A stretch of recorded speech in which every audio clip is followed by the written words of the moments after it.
Let's start by studying how decisions were taken in a society in which only one community lived and in which all were more or less equal. Many different societies are called tribes. Tribes are nothing but a social group consisting of numerous families with some common characteristics. Most tribes live in jungles. Almost all states in India have tribes living in jungles. All these tribes have different ways of life, different languages, cultures, etc. But they are still called tribes despite these differences. It is because they share certain similar characteristics. Tribes all over the world have different reasons to be called tribes. Take a look at the African tribes. They all live together in jungles, look out for each other, respect each other, and have various bizarre beliefs. But above all, they live in harmony. Let us discuss some of the characteristics of tribes. The first characteristic is, usually all members of a tribe consider themselves to be descendants of a common ancestor. Which means all members of a tribe have common ancestors as their forefathers. This builds the feeling of brotherhood and makes them consider each other to be their relatives. The second characteristic is, they believe that all their resources like land, forests, pastures and water are the common wealth of the entire tribe and not of individual families or persons. This is exactly like the solution we came up with for my society. Just like my society has a common area and facilities, all members of the tribe also have a similar facility of land and water. Therefore, they can share and use these resources subject to the rules they frame together. The third characteristic is, in tribal societies, there is no difference in the rich and poor, as everyone has a share in the common resources of the tribe. Wow! Now what a world we would live in if all of us followed the same rules. We would all live a life of equality and there would be no income diversities. Imagine a place where tribal land may be divided equally among all families depending upon the size of the family. In some tribes, every few years, all land may be redistributed or redivided among the families, depending on the growth of the tribe and the needs of its members. In some tribes, all members of a tribe may till the soil together and share the produce equally. Now that would certainly solve the food problem and everyone will be equally nourished. No one can sell the land given to them as the entire tribe is considered the owner of the land.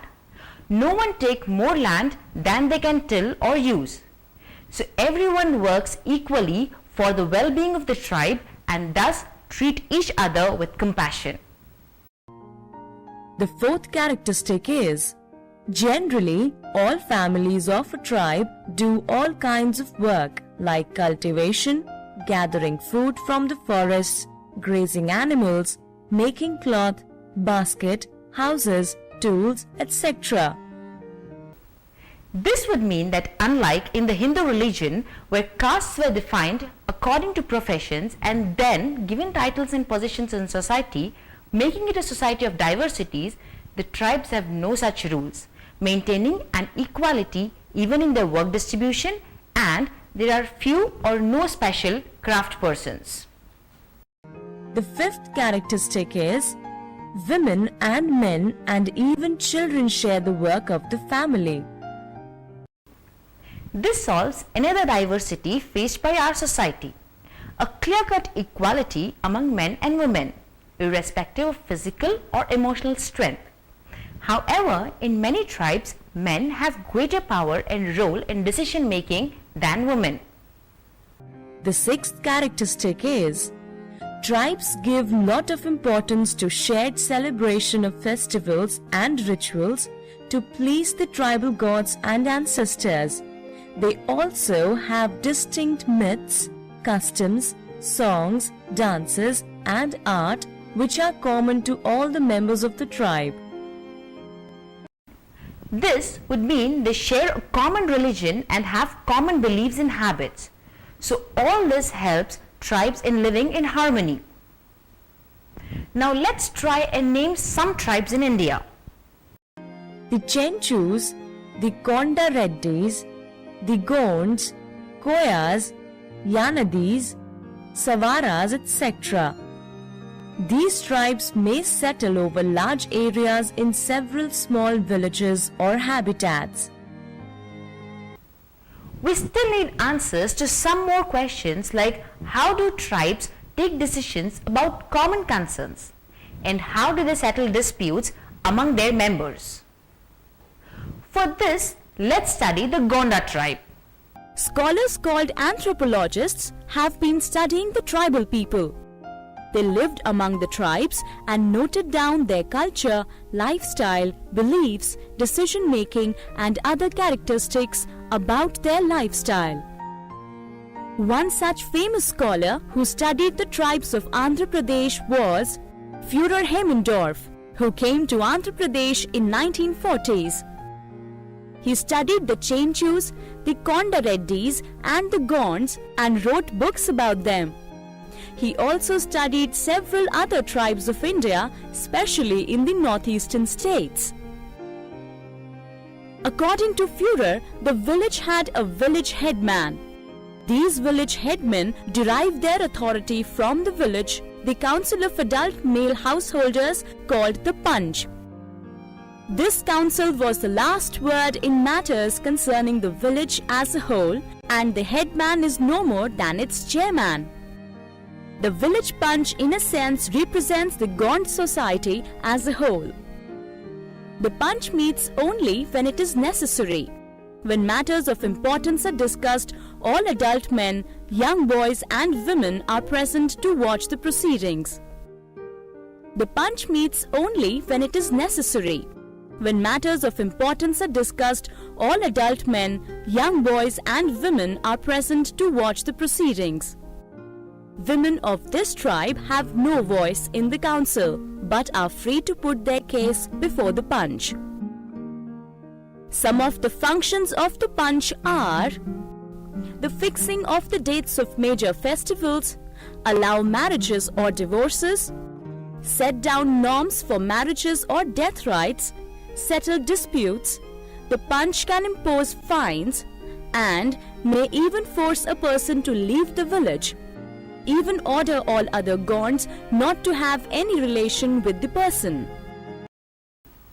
See, they also have a committee or council to solve their disputes and are democratic about their decisions. Now, when a dispute involves people from many villages, then all the council of all the villages concerned will meet in a joint panchayat. When a dispute is presented to the Panch, the first aim of the Panch is to get the facts of the case. The two parties are allowed to make detailed presentation of their points of view.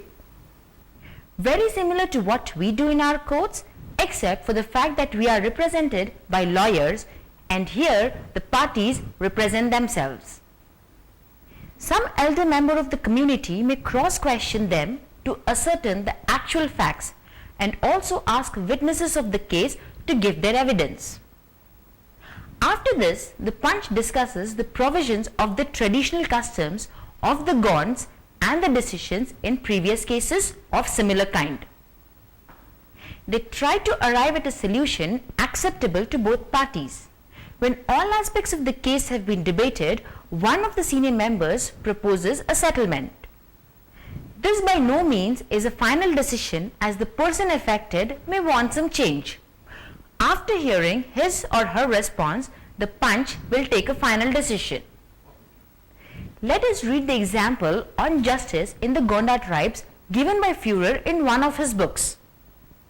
One day, a girl brought a case before the Panch against a man who teased her, and when she slapped him for it, he hit her, and fortunately she managed to run away.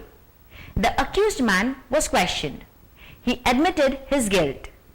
The Panch asked the girl what she wished to be done to the accused. She replied, I want the greatest possible insult that could be done to him, and he should give in writing that he will not trouble me any more. The Panch then ordered him to bow down before the girl and ask for her pardon. As we all know that bowing in front of someone is a mark of respect and also a way of telling someone that they have a greater position in comparison. So this could have been an apt punishment. Now let us learn more about the Panch and the rules to be a part of the council. The head is also known as the Patla. The post of a Patla is generally hereditary. That means the son or daughter inherits the post from the mother or father. The Patla is answerable to the Panch, but in many ways can be an effective leader. Since the headman is from the family that has led the village for many generations, he is involved on a day-to-day basis since he knows about the formation of the village through the Panch meets only once in a while. The functions of the headman are: ensure unity among the villagers, to negotiate with outsiders and government agencies, coordinate various community work for the village including festivals, entertain and feed guests of the village. In return for all this, he gets 1 day's labor in a year on his field from all men and women of the village. This assistance enables him to till more land than his family can till and to feed the guests of the village. Whenever a headman becomes tyrannical and or goes against the wishes of the people, the Panch has the right to replace him or banish him and his family. Now, is that not a fair way of dealing a community where everyone is given equal rights and opportunities? Let's see what Führer has to say. Führer also said that the system changed from the 1940s to the 50s, when other tribes from Maharashtra and Telugu came and settled down here. Soon the system resembled the modern panchayat and people started going to courts and government police to settle their disputes. The headman soon lost his position and powers and the general election systems were applied.